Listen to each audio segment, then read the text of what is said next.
नमस्कार प्यारे बच्चों, हर घर पाठशाला में आप सभी का राकेश डोगरा की तरफ से हार्दिक स्वागत है। प्यारे बच्चों, सामाजिक विज्ञान की कक्षा में हम आगे पढ़ रहे थे हमारे अतीत का लेसन नंबर 9, व्यापारी, राजा और तीर्थयात्रियों के बारे में। इसका एक वीडियो आपने पहले देख लिया था, जिसमें आपने सिल्क रूट, रेशम मार्ग इत्यादि तक पढ़ लिया था। आगे आज हम बौद्ध धर्म का जो प्रचार प्रसार हुआ उसके बारे में देखते हैं। कुषाणों के बारे में आपने जाना कि कनिष्क इसका सबसे प्रसिद्ध राजा था और इसने जो था वो करीब 1900 साल पहले जो था वो यहाँ शासन शुरू किया था। उसने एक बौद्ध परिषद का गठन किया था, जिसमें एकत्रित होकर विद्वान जो थे वो महत्वपूर्ण विषयों पर विचार विमर्श करते थे। बुद्ध की जीवनी, बुद्ध चरित्र की रचना भी जो थी वो कवि अश्व घोष, जो कि कनिष्क का ही एक दरबारी था, उसने करी थी। अश्व घोष तथा अन्य बौद्ध विद्वानों ने जो था वो अब संस्कृत में लिखना शुरू कर दिया था। और इस समय के दौरान जो था वो बौद्ध धर्म की एक नई शाखा या नई धारा जो थी, जिसे कि महायान कहा जाने लगा, वो विकसित हो चुकी थी। और इसकी दो प्रमुख विशेषताएं थी। एक तो ये पहले की मूर्तियों की में जो था वो बुद्ध की उपस्थिति सिर्फ इसके संकेतों के माध्यम से ही दर्शाई जाती थी। मिसाल के तौर पर उनकी निवारण प्राप्ति के लिए पीपल का पेड़ जो था वो दिखाया जाता था। अब उसकी जगह जो था वो मूर्तियों के द्वारा इसको दिखाया जाने लग पड़ा। पर अब भी जो था वो बुद्ध की प्रतिमाएं, अब जो थे वो बुद्ध की प्रतिमाएं बनाई जाने लग पड़ी, मूर्तियां बनाई जाने लग पड़ी थी। और इसमें से अधिकांश जो था वो मथुरा में, तो कुछ जो है वो तक्षशिला में भी पाई जाने लग पड़ी थी। दूसरा परिवर्तन जो था वो बोधिसत्व की आस्था को लेकर जो था वो आ गया था। बोधिसत्व उन्हें कहा जाता था जो कि ज्ञान प्राप्ति के बाद जो थे वो एकांतवास करते थे और ध्यान साधना कर सकते थे। लेकिन ऐसा करने के बजाय अब वे लोग जो थे वो शिक्षा देने का कार्य करने लग पड़े और सांसारिक परिवेश में ही जो थे वो रहना ठीक समझने लगे। धीरे धीरे जो थे वो बोधिसत्व की पूजा जो थी वो काफी प्रचलित हो गई, लोकप्रिय हो गई। और पूरे मध्य एशिया, चीन के बाद जो थे वो कोरिया और जापान तक जो थे वो अब इसकी पहुंच हो चुकी थी, बौद्ध धर्म की पहुंच हो चुकी थी। बौद्ध धर्म का प्रचार प्रसार अब पश्चिम और दक्षिण भारत में भी हुआ, और जहां बौद्ध भिक्षुओं के रहने के लिए दर्जनों गुफाएं जो थी वो पहाड़ों में गुफाएं जो थे वो खोदी गई। उनके रहने के लिए बौद्ध मठ जो थे वो बनाए गए। यहाँ पर एक चित्र दिया गया है जो कि सांची के स्तूप से लिया गया है। इसमें चित्रकार ने जो था वो ये दिखाने का प्रयास किया है कि जो है वो महात्मा बुद्ध जो थे वो ज्ञान प्राप्ति के लिए इसी पीपल के पेड़ के नीचे बैठे हुए थे।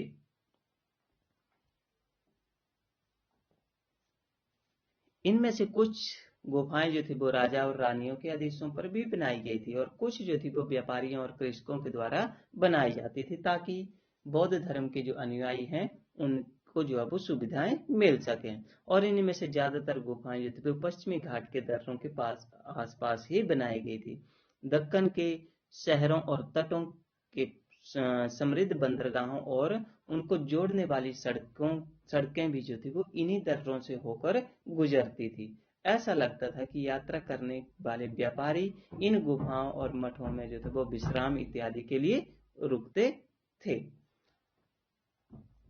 अब जो था वो बौद्ध धर्म का प्रचार प्रसार बच्चों दूर दूर के देशों तक भी होने लग पड़ा, जैसे कि हमारे पड़ोसी देश थे श्रीलंका, म्यांमार, थाईलैंड, जावा, सुमात्रा, इंडोनेशिया इत्यादि इत्यादि तक ये अब जो था वो बौद्ध धर्म फैलने लग पड़ा था। यहाँ पर एक चित्र दिया गया है जहाँ पर एक मूर्ति जो वो मथुरा की बनी हुई है और दूसरी जो है वो तक्षशिला में बनी हुई है। आप इन दोनों चित्रों को देख कर जो है वो इनकी समानताएं और असमानताओं के बारे में जान सकते हैं।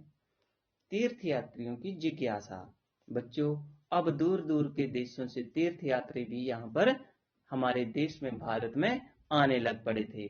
व्यापारियों के काफिलों और जहाजों पर जो था वो दूर दूर जो वो जाया करते थे व्यापारी लोग। बहुत से तीर्थयात्री भी जो थे वो उस समय यात्रा पर निकल पड़ते थे। अब देखते हैं कि तीर्थयात्री किसे कहते हैं। तीर्थयात्री वे स्त्री पुरुष होते हैं बच्चों जो कि प्रार्थनाओं के लिए या पूजा अर्चना के लिए पवित्र स्थानों की यात्रा करते हैं। इसी तरह से था वो भारत की यात्रा पर आए हुए चीन के बौद्ध तीर्थयात्री जिसमें भी फाइसियान पर सबसे प्रसिद्ध हैं, जो कि आज से लगभग 1600 साल पहले आए थे। इसके बाद स्वान जो था, जो कि 1400 साल पहले जो था वो यहाँ आया था, और इसके बाद 50 सालों के बाद ही इत्स्यांग भी यहाँ पर आया था, जो कि ये तीनों ही जो थे वो चीन से आए हुए थे। और वे सब जो थे वो महात्मा बुद्ध के संबंध में उनके जीवन से जुड़ी हुई महत्वपूर्ण जगहों की यात्रा करना चाहते थे और प्रसिद्ध मठों को देखने के लिए भारत आए थे तथा बौद्ध धर्म की शिक्षाओं को ग्रहण करने के लिए भी यहाँ आए हुए थे। इनमें से प्रत्येक तीर्थयात्री ने अपनी यात्राओं का विवरण दिया गया है, अपनी यात्राओं का वर्णन किया है। इन्होंने अपनी यात्राओं के दौरान उन्हें जो मुश्किलें आई उसके बारे में लिखा, जिन जिन जगहों पर ये गए उनके बारे में लिखा, जिन राज्यों के में रहे, देखा सुना, वो सब उसमें लिखा है। कई वर्षों तक इन्होंने यहाँ की यात्राएं की है। जिन देशों और मठों को उन्होंने देखा उसके बारे में उन्होंने किताबों में लिखा भी है।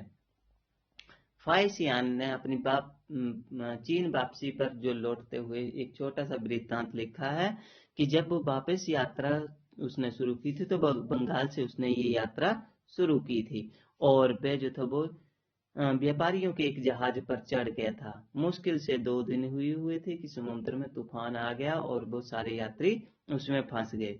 व्यापारियों ने अपने जहाज को डूबने से बचाने के लिए बहुत सा सामान जो था वो अपना समुद्र में फेंक दिया, और फासियान जो था उसने भी अपने सामान जो था वो फेंक दिया, मगर अपने साथ जो कुछ एक पांडुलिपियां या बौद्ध धर्म से संबंधित जो भी वस्तुएं अपने साथ लेकर आया था उसने उन्हें नहीं फेंका, उसे अपने पास संभाल कर रखा। अंततः बलता 13 दिनों के बाद ये आंधी तूफान रुका और उसके बाद जो थे वो आगे का रास्ता पकड़ा उन्होंने, और लगभग जो था वो 90 दिनों की यात्रा के बाद जो था वो 90 दिनों से ज्यादा जो थे उसे पहुंचने के लिए लगे, और 5 महीने के लिए फिर वो जावा में रुका था, जो कि इंडोनेशिया के पास ही एक जगह है। इसके बाद उसने व्यापारियों का अगला जहाज पकड़ा और वहां से वो चीन होकर अपने देश लौट गया था। जो दूसरा इसका चीन से आया हुआ यात्री था स्वान जो था, उसने भी वो भूमार्ग से उत्तर पश्चिम और मध्य एशिया से होकर जो था वो चीन वापस लौटा था, और उसने अपने साथ सोने चांदी और चंदन की लकड़ी से बनी हुई महात्मा बुद्ध की बहुत सारी मूर्तियां और 600 से ज्यादा पांडुलिपियां एकत्रित की हुई थी। पांडुलिपियों का मतलब जो किताबें हाथों से लिखी हुई होती थी, क्योंकि पहले प्रिंटिंग प्रेस नहीं होती थी, तो इसलिए हमें उस समय जो था वो पांडुलिपियां या हाथों से लिखी हुई कॉपियां ही होती थी। तो लगभग 600 के करीब कॉपियां जो थी वो या पांडुलिपियां अपने साथ लेकर जा रहा था, और इन्हें वे जो था वो लगभग 20 घोड़ों पर लाद कर ले जा रहा था। इनमें से 50 पांडुलिपियां उसकी उस समय खो गई थी जब वो सिंधु नदी को पार कर रहा था और उसकी नाव पलट गई। उसने जीवन के बाकी हिस्सा जो था वो इन्हीं पांडुलिपियों की संस्कृत से चीनी भाषा में अनुवाद करने के लिए लगा दिया। तो बच्चों, नालंदा उस समय बिहार में जो है आजकल स्थित है नालंदा, उस समय बौद्ध धर्म की शिक्षा दीक्षा का एक बहुत ही प्रसिद्ध केंद्र था, विद्या केंद्र था। यहाँ पर बोलता है कि यहाँ के शिक्षक बहुत ही योग्य होते थे और बुद्धि में सबसे अधिक आगे थे। बुद्ध के उपदेशों का ये पूरी ईमानदारी के साथ पालन करते थे, और मठों के जो भी नियम होते थे उनका काफी सख्ती के साथ पालन किया जाता था। उन नियमों को सबको मानना पड़ता था। पूरा दिन बोलता है ये वाद विवाद चलते रहते थे, जिससे कि युवा और वृद्ध दोनों ही इसमें एक दूसरे की मदद करते थे। विभिन्न शहरों से विद्वान लोग जो थे वो अपनी शंकाओं को दूर करने के लिए यहाँ पर आते थे। जो भी नए आगंतुक यानी कि जो गेस्ट होते थे या बाहर से आने वाले यात्री जो थे, पहले तो द्वारपाल ही उन्हें रोक लेते थे और उनसे कठिन प्रश्न पूछते थे, उसके बाद ही उन्हें अंदर जाने की अनुमति मिलती थी। जब वे द्वार पाल के सही उत्तर दे पाते थे तो ही उन्हें अंदर जाने की आज्ञा होती थी। बोलता है कि 10 में से कम 7-8 आदमी तो उत्तर ही नहीं दे पाते थे, इसलिए वो दरवाजे से ही वापस हो जाते थे। इसी समय के दौरान अब जो था वो भारत के विभिन्न हिस्सों में भक्ति काल भी बच्चों शुरू हो गया था। इन्हीं दिनों जो था वो देवी देवताओं की पूजा का प्रचलन भी काफी ज्यादा बढ़ गया, जिसमें हिंदू धर्म के प्रमुख जो पहचान थी, जिसमें कि शिव, विष्णु और दुर्गा इत्यादि देवी देवता शामिल थे, उनकी पूजा अर्चना जो थी वो विशेष रूप से होने लगी।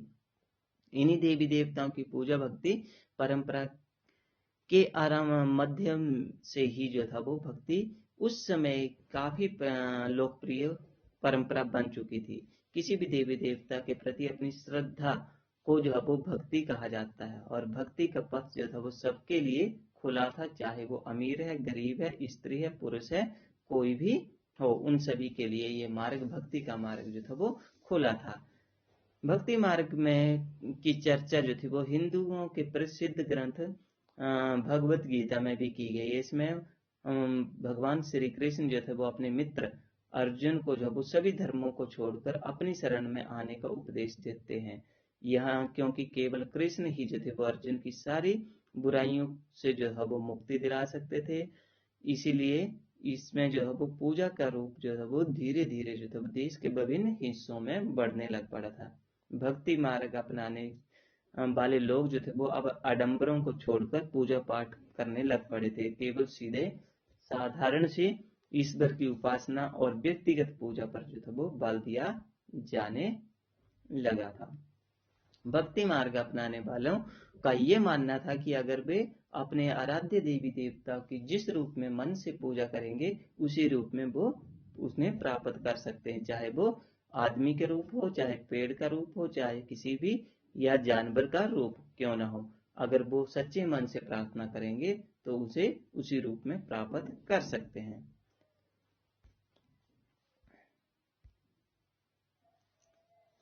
देवी देवताओं का विशेष प्रकार से फिर सम्मान किया जाता था, और इनके सम्मान में बड़े बड़े मंदिर जो थे वो भी अब बनाए जाने लग पड़े। बच्चों, आप इन मंदिरों के बारे में भी और ज्यादा जानकारियां अध्याय 11 में एकत्रित कर सकते हैं। इसके अलावा जब भारत में बौद्ध धर्म और हिंदू धर्म जो था वो प्रचार प्रसार कर रहा था, तो उसी समय के दौरान जो था वो पश्चिमी एशिया में जो था वो ईसाई धर्म का प्रचार प्रसार शुरू हो गया। इसमें ईसा मसीह का जन्म जो था वो बेथलेहेम में हुआ था, और उस समय जो था वो ये रोमन साम्राज्य का हिस्सा हुआ करता था। ईसा मसीह ने स्वयं को जो था वो इस संसार का उद्धारक बताया, और उन्होंने दूसरों को को प्यार देने और इसी तरह से दूसरों पर विश्वास करने का उपदेश दिया था। उनकी शिक्षाएं बहुत ही साधारण होती थी, जिसे कि लोगों ने बड़ी ज्यादा संख्या में पसंद कर लिया, और धीरे धीरे फिर ये धर्म जो था, ईसा मसीह का उपदेश जो थे वो लोग जो थे वो दूर दूर के देशों तक फैलाने लग पड़े। पश्चिमी एशिया, अफ्रीका, यूरोप इत्यादि में ये फैलने लग पड़ा। इस बात का अंदाजा इनकी लोकप्रियता का इसी बात से लगाया जा सकता है कि इनकी मृत्यु के 100 साल के अंदर ही ये ईसाई धर्म जो था वो भारत के पश्चिमी तट तक पहुंच गया था। ये ईसाई प्रचारकों के द्वारा पहुंचा दिया गया। केरल के ईसाइयों को जो था वो सीरियाई ईसाई भी कहा जाता है, क्योंकि संभवतः वे पश्चिमी एशिया से आए हुए थे और वे विश्व के सबसे पुराने ईसाइयों में से एक हैं। तो बच्चों, इस तरह से हम देखते हैं कि ईसाई धर्म जो था वो भी अब विश्व के कोने कोने तक फैलने लग पड़ा था। आशा है कि आपको ये वीडियो पसंद आया होगा। तब तक अपना ख्याल रखिएगा। धन्यवाद।